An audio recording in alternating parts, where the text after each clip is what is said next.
listening to Your Secret is Safe with Me, non-judgmental talk about infidelity with Dr. Marie Murphy. If you're looking for new perspectives on complicated relationship issues, you've come to the right place.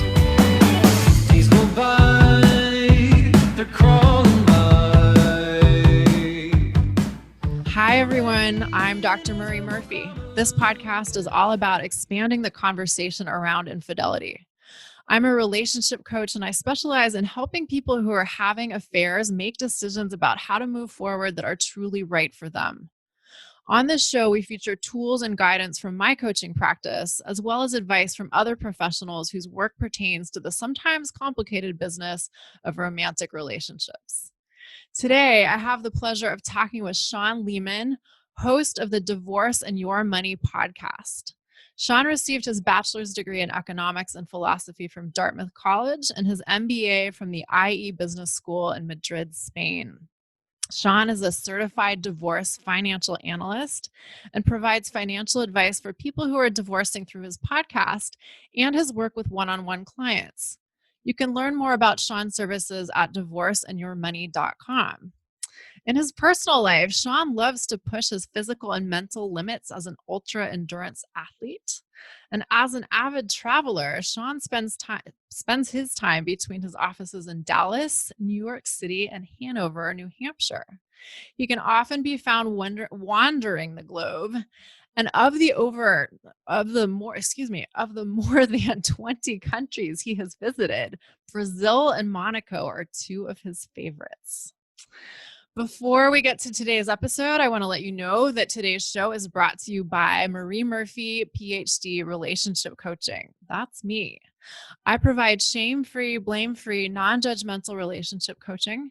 You can talk to me about the things that seem too messy or weird or stigmatized to share with your best friend or your spouse or even your therapist, including but not limited to matters related to infidelity. To learn more about my work, go to mariemurphyphd.com. And now, today's episode. Shawn, welcome. It's great to have you here. Hey, Marie. Thank you for having me. It's a pleasure. So you have an awesome book that is called Divorce and Your Money, if I'm not mistaken. That's right. Yeah. Okay, great. I recommend this book to anyone who is staring down the barrel of divorce. It is clear and packed with helpful guidance. And one of the things that's really interesting that you talk about is the value and often the necessity of having a really good divorce lawyer. But you also talk about the limits of what attorneys provide clients who are going through divorces.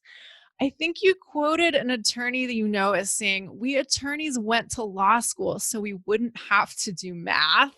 And I can certainly relate to that, even though I'm not an attorney. Can you say more about the limits of what attorneys provide and why it's important to have a financial advisor as well? Most certainly. I think at a high level, there's three major issues that go on in divorce. One is, of course, the emotional side, the relationship, your own emotions of your spouse, kids, etc.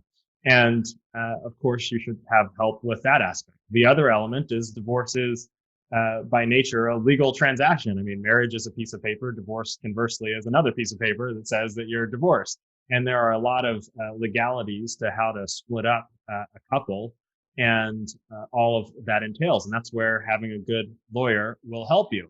And then on the other side of it is the third part is the financial element, which is all of your money. You're talking about houses, retirement accounts, how much support someone may pay or receive, what you're going to work later in life. Are you going to move? How are you going to provide for the kids long term? Is there a college fund or retirement that may be derailed because of this process? And so there are always many, many, many financial considerations in the divorce process. And it's very good both during the divorce process, but also after the process to work with a financial advisor, because the things that your attorney is going to be negotiating for you, or at least many of the things the attorney is going to be negotiating for you, are going to affect you for a long period of time, perhaps many decades. And so getting those key financial pieces right and knowing what you should be thinking about during the process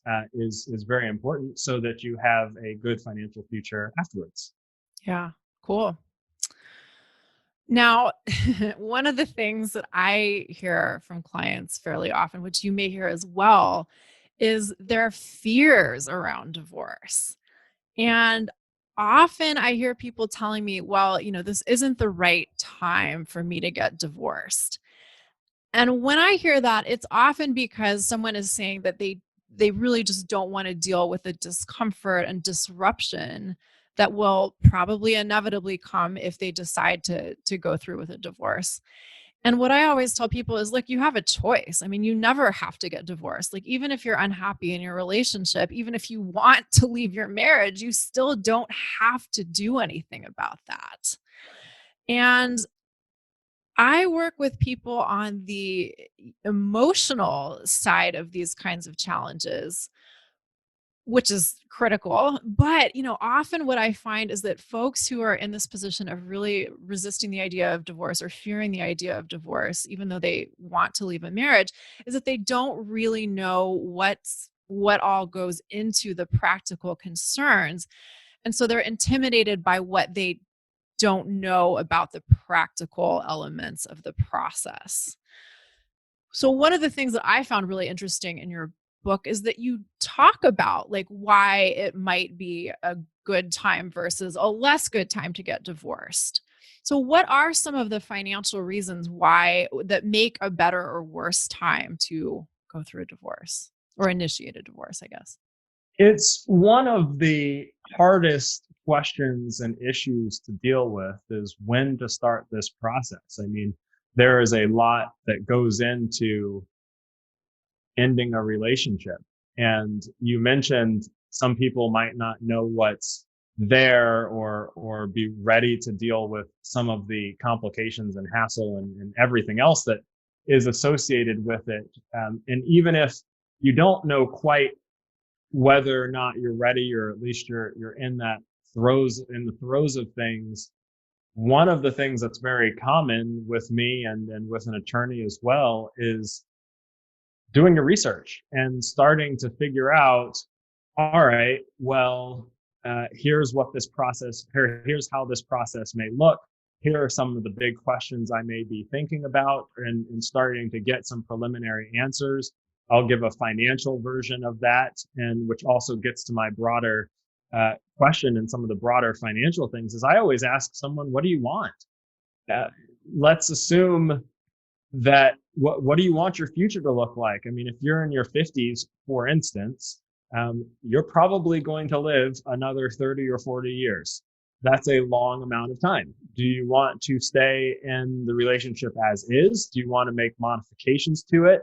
I'm not going to make any judgments, because that decision is very personal, and there's a lot of intricacies to that. But what is it that we're aiming for, and how you want the rest of your life to play out? And if you're even younger than that, if you're in your 30s or 40s, there's a lot of life left to live, regardless of your age. And so the question in terms of financial things to be thinking about, well, there's a lot of considerations, one of which is there's two people who are part of this relationship. And so if one person wants one thing, and I'm speaking from a financial perspective as well when I answer this, if one person wants one thing and you want something else, how are you going to figure that out? And sometimes divorce is the only option in that scenario, but there are sometimes alternatives. But the other thing is like, hey, some states, and this is where I also say do your homework and start thinking about it. Some states have some very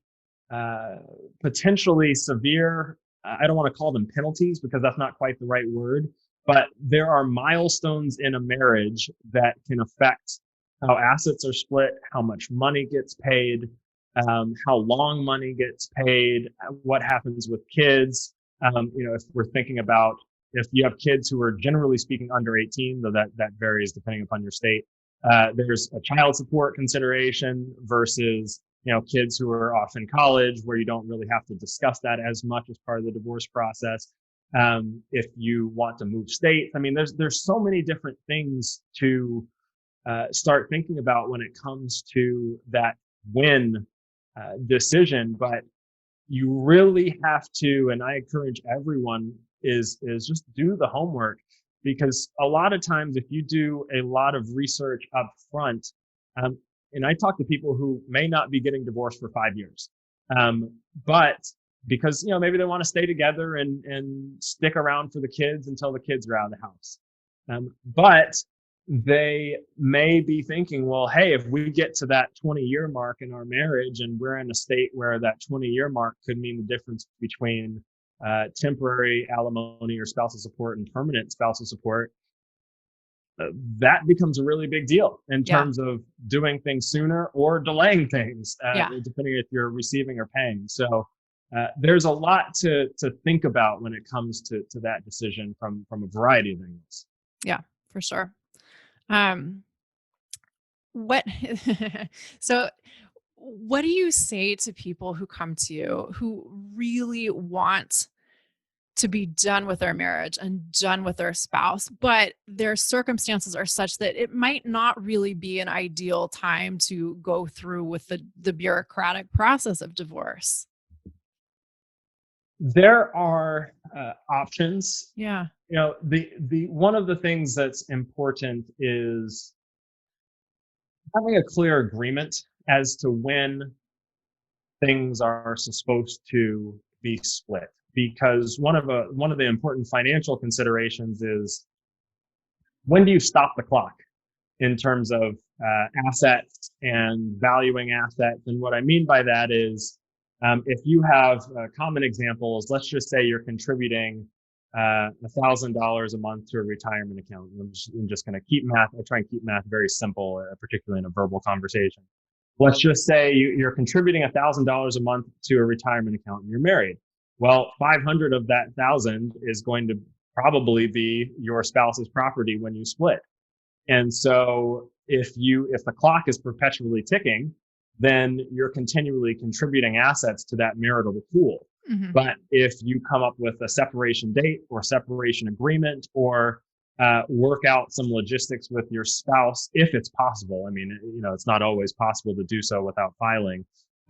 You may be able to save yourself some funds in that category. And sometimes people do that for years. But it's very much a question of when does the clock stop? Because a lot of times the clock keeps running. And from a financial perspective, if you're getting a big bonus at the end of the year, or this at the early phase of a new year, or if an asset's about to appreciate, or if you're, I know this is kind of a slight tangent, but if you're getting an inheritance or a big gift, inheritance is generally excluded, but making sure that you handle those things properly is very important from that perspective as well. Yeah. So what it sounds like you're saying is, like, even though you may have all kinds of emotional reasons for avoiding the divorce process, or, delaying, I guess you could say, the divorce process, there may be some very sound pragmatic reasons for being proactive rather than resistant to acting. Yes. And I'll also give a kind of a weird one, but it actually affects a lot of people, which is what people's work schedules are. Not work schedules, but actual jobs. If two people are working and have reasonable incomes, that can have a big effect on terms of how much support is paid or received. But if one person has been out of the workforce for a long time, or recently got laid off and prospects aren't good, that can affect how much support gets paid or received by someone. And there's a timing element to that too, or if someone's in graduate school and they're about to finish up and they're going to have the capacity to earn a good amount of money, there's some things to consider, or retraining considerations, where someone, let's just say the kids are finally graduating, and in 2 years, you're going to go back to school and get a degree, or your spouse is. That could be an important financial decision to keep in mind in terms of when to separate or when not to, if we're just talking numbers. Mm-hmm, mm-hmm. Yeah. Interesting. Okay. Let's talk about infidelity. Since a lot of my clients are the one in the marriage who is cheating, there is often some concern about how infidelity will bear upon the divorce. And again, I think the folks that I work with have varying levels of knowledge about what this means in their state and what this means in the nitty-gritty details of the division of assets. So tell us what this looks like. So there's good news and some bad news, and it really depends on where you live. And that's the other thing to keep in mind for people listening is every state has different laws. There's some general frameworks that are true through most states, but still there are unique instances in a lot of states. Now, the good news is all states have no-fault divorce laws, which just means that you can get divorced for any reason and you don't have to prove anything. And even if someone does prove something, usually it's not a huge effect when we're talking infidelity. I say usually because there are particularly a handful of southern states is where you see this most commonly, where there can be some additional impacts if infidelity, you can prove infidelity, and that can affect the asset split and can affect some other things. Now, it doesn't mean that a split's going to become 100% lopsided or something crazy, but it does affect things on the margin for some places. Now, on the other side of that, probably 45 out of the 50 states, it has zero impact. Almost who cares? Yeah. Now, because there's a very practical reason for that. And the reason is, up until 20 years ago, roughly, and of course this evolved over time, over a longer period, but if you had to prove infidelity or disprove infidelity, that was a huge part of the divorce process. Yeah. I mean, many, many thousands of dollars and hours and time were spent, in the 50s, 60s, 70s, and 80s, and to some extent the 90s of, who did what and trying to prove that. And that adds on top of everything else that happens in divorce, another layer of complication. And so that's a lot of legal discovery. Yeah. So there was a movement that every state was basically like, this is not a productive use of court time. And we're just going to say you can get divorced for whatever purpose rather than having to prove it. Now, to take it a slightly different direction, here's what can come up and can affect you. And it has to do with, the technical term is dissipation of marital assets. And that is, if you have a girlfriend or boyfriend and you are taking marital funds, or in between, but if you are taking marital funds and you are spending them on lavish vacations, gifts, cars, apartment, or house, or any, whatever that is, and that money and that's marital money you're spending, and your spouse, finds out about it or can prove it, you can end up having to repay that money to your spouse later down the line. Now, the good and the bad, if I'm being quite frank, is very hard to prove. And it's very expensive to prove. But, I've seen people who've spent hundreds of thousands of dollars on sometimes it's something as simple as, and I don't mean to use the word simple, but as straightforward as an escort, where I've seen people spend tons of money on escorts before. And that comes up because that's relatively easy to trace when it gets into the hundreds of thousands of dollars. But if it's, 10,000 here or $1,000 there on a business trip, it's complicated. It's doable. But there comes a point too in this whole process with anything in divorce where it's like, hey, is it really worth getting a forensic accountant to find, is it worth spending $20,000 on a forensic accountant just to find $20,000 in money that may or may not have been spent on an affair? So there's intricacies to it, but it is something to be aware of, that if you are spending a bunch of money on an affair, or another version of it, I know it's a little bit outside the context of your expertise, but if someone's a big gambler, that's another version of dissipation of funds, and they're just going to Vegas every weekend and blowing lots of money. Same idea. Yeah. is infidelity, is you can get penalized for that in part of the divorce process. Interesting. Yeah, that makes sense.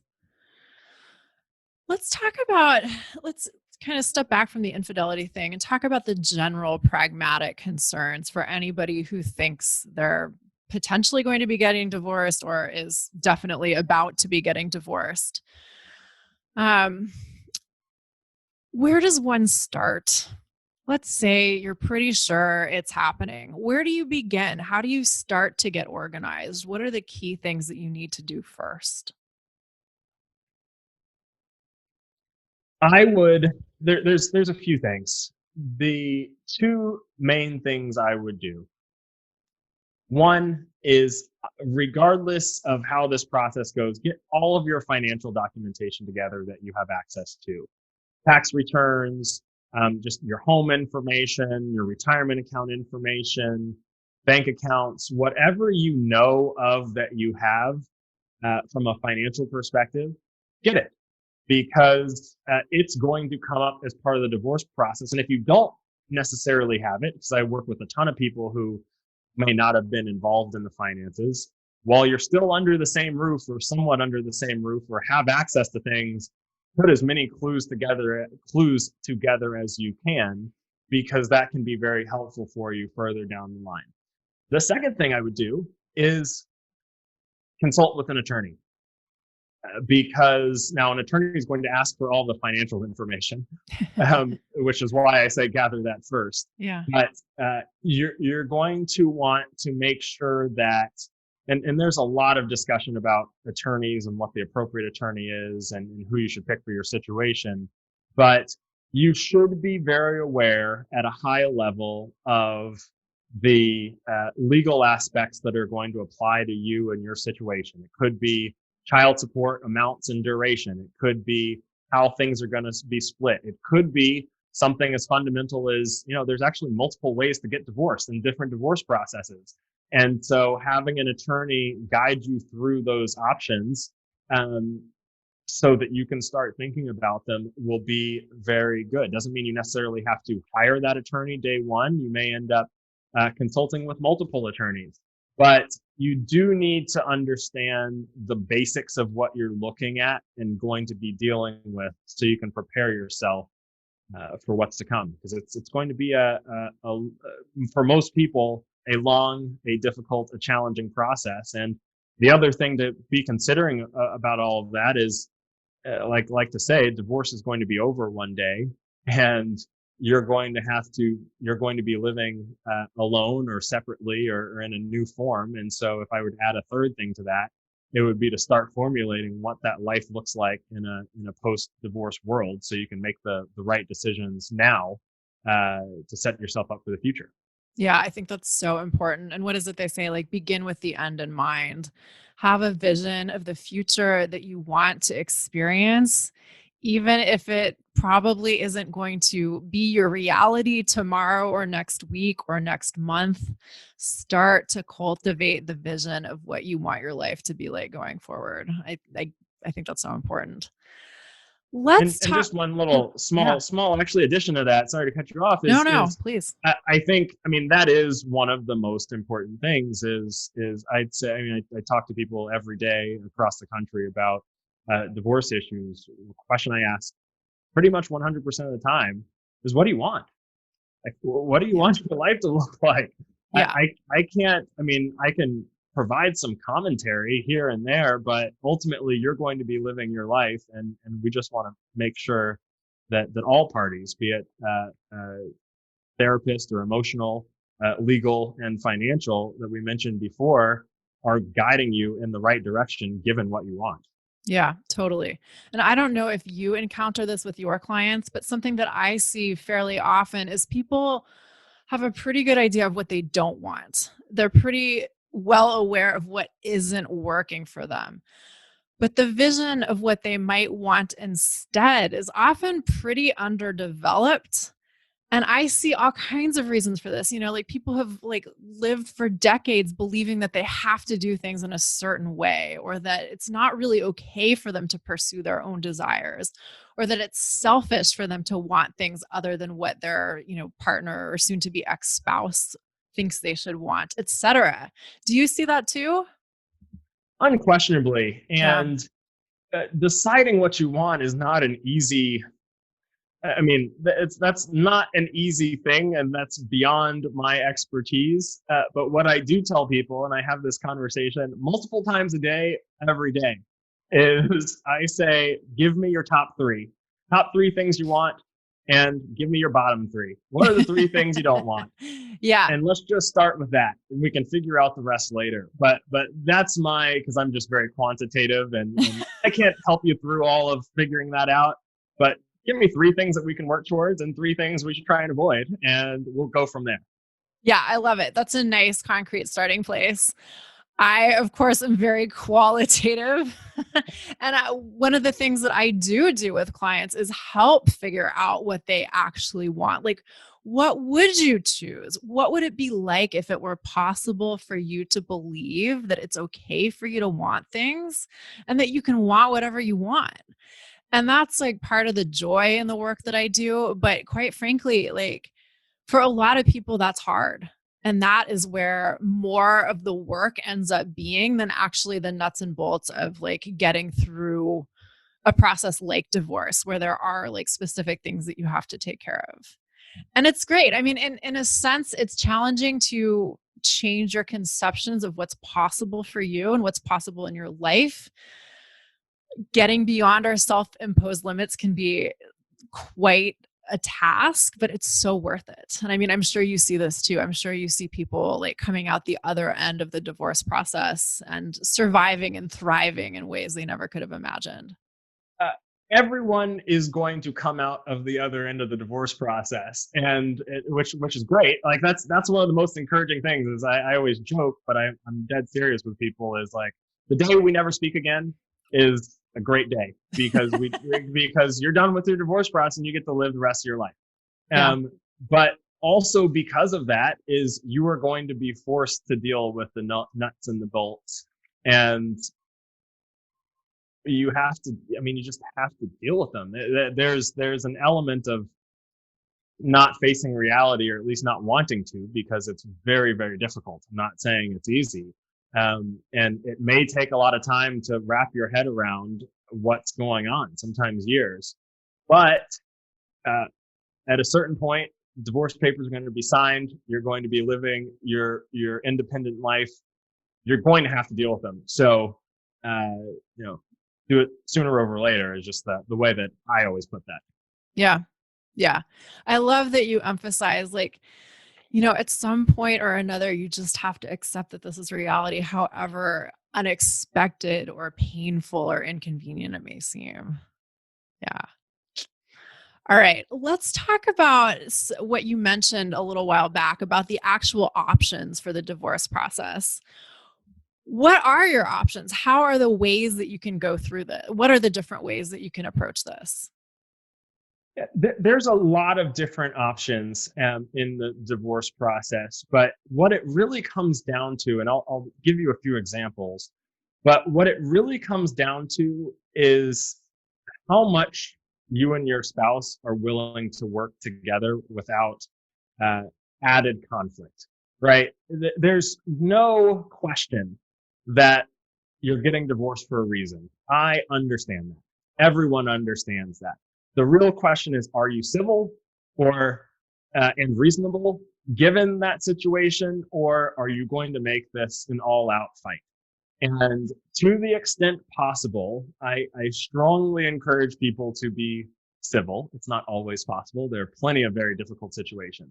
But if you are civil, you have different options. So there are versions. An extreme case, if you're civil, you don't have a lot of assets, you don't have kids or complicated custody issues to worry about, then you can actually do a lot of the divorce process yourself. And what that looks like is you and your spouse sit around the proverbial kitchen table You work out what's going to happen. You can do it online or go to an attorney and just say, draft it up for me. And it gets drafted from an attorney or a paralegal. You have your agreement, you move on, and that's all there is to the process. And a percentage of people do it that way. There are collaborative divorce processes and mediation processes where we're a little bit different, but the short answer is the short version is with an attorney, with a neutral party. You and your spouse keep it relatively civil. You put all your cards on the table. It could be one session. It could be multiple sessions, depending upon the technicalities of the process that you're going through, where you all work it out on a room, or these days via Zoom. And In the Zoom room. you can do a Zoom mediation with a neutral third party or an attorney, and be a collaborative divorce process or a mediation process, and work out all the issues, and then someone translates that and takes it and creates an agreement. Now, the more complicated process, if I were just keeping it, is the traditional divorce process is actually the toughest, because in that process, it's adversarial by nature. So one person is the person basically suing the other person, and we have a plaintiff and a respondent, and the paperwork looks very, very formal. And one person is basically suing the other, and you have to go through some very complicated, oftentimes very nasty emails with attorneys, with the discovery process, which is just gathering all the financial information, figuring out how much things are worth. But every step of the way can be a fight. And so if someone's asking for I'll give an example that just came up yesterday. Is someone has a basic house? I don't know. It's $400,000. Let's just say approximately. Nice house, not extravagant, but they're fighting over the value of the house. So one person gets an appraiser, the other person gets an appraiser. Both appraisers have to fight out the valuation. And we're now $7,000 in legal fees on the value of the house kind of deal. Now you multiply that by absolutely everything that could be an issue, and you can see why that process can become very expensive and very complicated. Now, unfortunately, one, is it's common, and two, there are some couples that just can't resolve their issues. Yeah. In which case, that's just the nature of the process has to go. But there is a larger percentage of people who may end up going a more adversarial process that don't have to or don't need to. Yeah. And so when it comes to options, I always say, like, hey, figure out someone, see if something like collaborative divorce works and I look for a collaborative divorce attorney if you're halfway in decent terms with your spouse. Look for someone who's a mediator. See if that may work with your spouse. Look for someone who may just help you negotiate a couple of small issues. Like sometimes you agree on 80%, but need to work it out on 20%, or sometimes just one thing. If you are in a position where you can go through the divorce process like that, then you should. And if not, when all else fails, you kind of have to go the traditional route where both of you hire attorneys who aren't generally very pleasant, and good luck.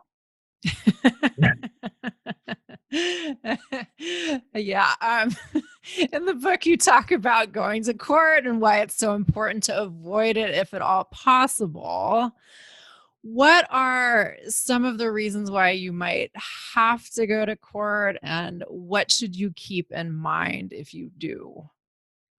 Yeah, so let's talk about why you don't want to go to court first. Sure. Is in most people's minds, because at least I am a big fan of crime dramas and have watched probably many lifetimes of Law and Order episodes. You envision some grand person talking on your behalf, and then you get to advocate, and there's great speeches, and the lighting's awesome, and people are like cutting away to you and this and that. And like, no, sadly, that's not what really happens. Most judges in most parts of the country are overwhelmed. they have hundreds, if not thousands of people they have to deal with on their docket. Some courts and some counties, and a lot of this is very county by county, not even state by state. Some counties, your judge may have just done 8 traffic tickets in the morning, and then by the time you're in your 11 a.m. lunch, right before lunch spot, they're dealing with your family law issue for 45 minutes. Then they're going to lunch, and then they're dealing with business litigation dispute. It's not the way it feels like, and they don't know you. And they don't, and I'm not going to say And they they're don't just thinking care. about lunch. Yeah, but they're all judges are just people like us. They have a very important responsibility, but they aren't going to necessarily be able to get into every little detail of a case and your life the way that you think they will. And they have hundreds of other people to deal with. And not all of them, and like every profession in the world, there are great judges, there are bad judges. There are great judges who have bad days. There are judges who like men. There are judges who don't like men. There are judges who like a woman in a blue dress. There might be a female judge who doesn't like women who wear blue dresses. Like, who knows? Yeah. And so it's not as fair as people Neutral. may think it as, and neutral, right? Yeah. Exactly as you may think. Yeah. But all that said is sometimes you have to go to court if you can't resolve things on your own. One of the things that happens is that as every state has their own divorce process, you get assigned a judge.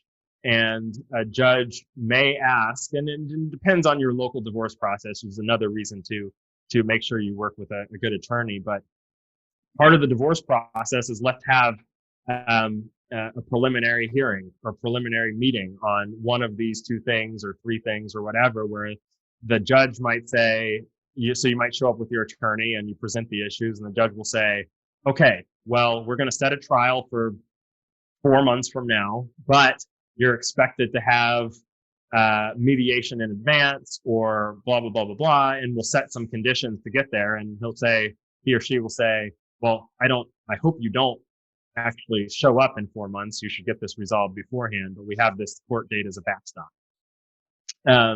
Or a judge may say, oh, we need to make a ruling on a temporary support issue. So if there's some child support or spousal support that needs to be paid, pending the divorce finalization. And when I say pending the divorce finalization, that could be, a couple of years in many cases. Then that's why you might be going in front of a judge. But the real goal is, if you can avoid it, avoid it. But it is necessary in some points, and you'll need to be prepared if that is just part of your process. Yeah, sure. Were there any other options for the divorce process that we didn't touch on that you wanted to? I've lost Those are track. the main ones. I mean, Okay. broadly speaking, you can negotiate yourself or with partners, or just fight it out every step of the way. Yeah. And now there's different ways you can negotiate it, be it do-it-yourself divorce or mediation or collaborative divorce, or, in some places even arbitration. But or even just around the kitchen table, as I said, you can do those, or you just say, let's fight. Sure. Yeah. You talk about something in the book that I think is so important, not only when it comes to divorce, but in terms of any challenging situation in life. And that is figuring out what your least bad option is, or your least bad options are. Can you say a little bit about what you mean by that and why it's so important? Yeah, look, there is, and we touched on this a little bit before, there is a reality. And in my version of this, which is why I like numbers, sometimes there's only so much money to be split. You may look back and say, oh, I wish we had more here, or I wish we saved more, or I wish we didn't take this really expensive vacation every year, or whatever your wishes may have been, or he should be paying me more, she should be paying me more, or the system isn't fair because of X, Y, and Z. So, I mean, that doesn't get us anywhere. You can complain all you want, you can wish all you want, but if you have, and I'm just going to make up this number, if you have $100,000 to split, um, and 50 is going to go to one person and 50 is going to go to the other person, then that just is. You can't say, well, I wish we had $350,000 to split. Like, It's I not wish you did helpful at this too. point, people. Yeah, I Yeah. wish you did too. But Yeah. the reality is this. And so you need to make sure, and one of the biggest things I have been conversations about is just accept reality. Like, there are sometimes only 2 or 3 options in this process.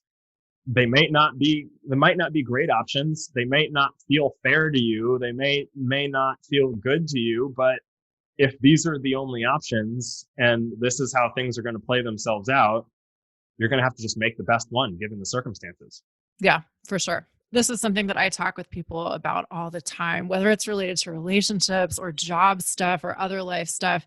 There is so much freedom that comes from realizing that some things in life are non-negotiable, but no matter what, you get to choose how you respond to those non-negotiables. And it's weird because we want, and by we, I mean like collectively, people tend to want external circumstances to change so that we can feel happier. But that's not how it works. It's just not the way it is. That's not the option. The option is to change our internal response to the things that exist out there. And I think that's a very good point, is the best conversations I have with people are those who have figured out, or at least have a very good understanding of their internal responses and have worked through all of that. When I talk about one of my big things from a financial perspective is, I hate to put it so harshly because it sounds harsher than it is. I don't care how you feel. I just want you to make the right business decision given the circumstances, and you should treat this like you're the CEO of your life, because you are. And there's some numbers and there's some money that has to go here or there, or not go here or there. I don't care if you like it or dislike it. It is the reality. And so you get that, you go through it. But when people have done that internal work and or are working on that and have made a significant progress, it makes this process a lot easier. Because one of the biggest things that's extra hard about divorce and the financial intertwining is that you're living. And there's a lot of emotion that's attached to that retirement account. Like, something I hear from guys all the time, mostly, is, well, I've been working for 25 years for that retirement account. She can't touch it. And I'm like, Right. well, that's not how the rules work. Yep. And so, and maybe, and this is of course a very traditional example I'm presenting, but maybe if your wife in this ultra traditional example sounds, if your wife was raising the kids, your 3 kids who are now great adults, and you're super proud of that, maybe even though there isn't dollar signs attached to that contribution, that was the partnership that you had, and that's equally. I mean, I don't know how you value that, but it's just as valuable, even though it's not a retirement account. Yeah. And so, you have to just accept and work through those things. Or I had a great conversation with someone yesterday who has been working. She had just come from her therapist office, actually, before we spoke, but she had such a better understanding of.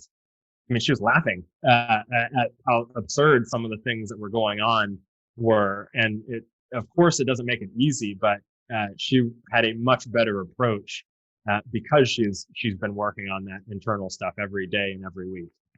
Yeah. I mean, we could have like an hour-long conversation about each of the things you just mentioned. I think the sort of like bigger overarching point is there is so much to be learned from interrogating our beliefs about money and what we're entitled to and what, it means for us to let go of our money or share our money or ask for money sometimes. And that is, really big stuff in our society. And I would suggest always an opportunity for immense personal transformation and growth. it may not it may not be the growth that you thought you wanted in your life at this particular point, but when you take that stuff on, so much change is possible. And I would, what I see is that like the more you're willing to reckon with whatever difficulties are facing you in the present, the better chance you have of being able to create a future that you're really excited about. 100% agree. Yeah. All right, Shawn, as you know, this show is all about expanding the conversation around infidelity. So I would love it if you could tell us about a time when you have been unfaithful to someone, maybe yourself, maybe another person, or to something. Yeah, always a tough question, and it flashes back to a time, I don't know, 6-7 years ago. And for context, I grew up in a military family, and still have a lot of family members in the military. My dad was, and many other people in my family are now active. And I didn't go, and I've always felt bad about that. But a few years back, I was driving in the car, and I've always kind of regretted not going, and thinking that's part of my destiny. But it took a long time to figure out that just isn't my life path, and it doesn't burden me the way it used to, because I assume that I was, I don't know, lesser than a lot of people in my family for that reason, and I let go of that in terms of a piece of my identity. Do I still miss it some? But yeah, of course. But I realized that sometimes it just isn't. It wasn't me. Yeah. It wasn't my path, and it took a long time. I mean, a long time to come to that conclusion. Yeah. Yeah. I love that. Sometimes the hardest thing to do is to allow ourselves to be who we are. When you said, I think you said, I still miss it sometimes. What do you mean by that? It's hard to describe without being around me a lot, but there's an element of me that I love a lot of parts of the military. Some of those are just being proud American, but also some of those are, I like the challenge aspect. That's why I like the endurance. You mentioned very briefly at the beginning, the endurance athletes. I find it incredibly inspiring, the people who sacrifice everything, and not necessarily death all the time, but are willing to put in every ounce of energy for a cause.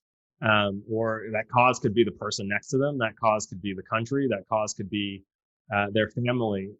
But those who give it all, or at least willing to sacrifice some discomfort in something greater than them. And so any way I can get a small piece of that makes me feel, and it is always just going to be a small piece, unfortunately in my case, but just tasting that is something that I try to replicate in my life as often as I can. That's so cool. That's something we could talk forever about too, but I bet you engage in elements of that in your work in all kinds of ways, maybe some that you recognize and some that maybe you don't. Yeah, no, that is an interesting conversation that I have never thought about before. So I would be, that would be something to think about. Yeah. Yeah. All right. Well, we'll save that for another time, I guess. Reluctantly, we'll put Next that on time. the table. Shawn, reminds everybody where they can go to learn more about you and your work. Sure. Everything is at divorceandyourmoney.com, or if you ever just search Divorce and Your Money, you'll see lots of resources, both I have a free podcast, a book, and lots of other just information that you can find just by searching Divorce and Your Money. Awesome. Thanks everyone for listening. If you enjoyed today's episode, we would sure appreciate it if you would go on over to iTunes and rate and review this show. Thanks so much for listening. And Shawn, thank you so much for being here today. Thank you for having me. I really enjoyed it. Awesome. Bye, everybody. Thanks for listening to Your Secret is Safe with Me with Dr. Marie Murphy. Make sure to click subscribe to get updates on our latest episodes.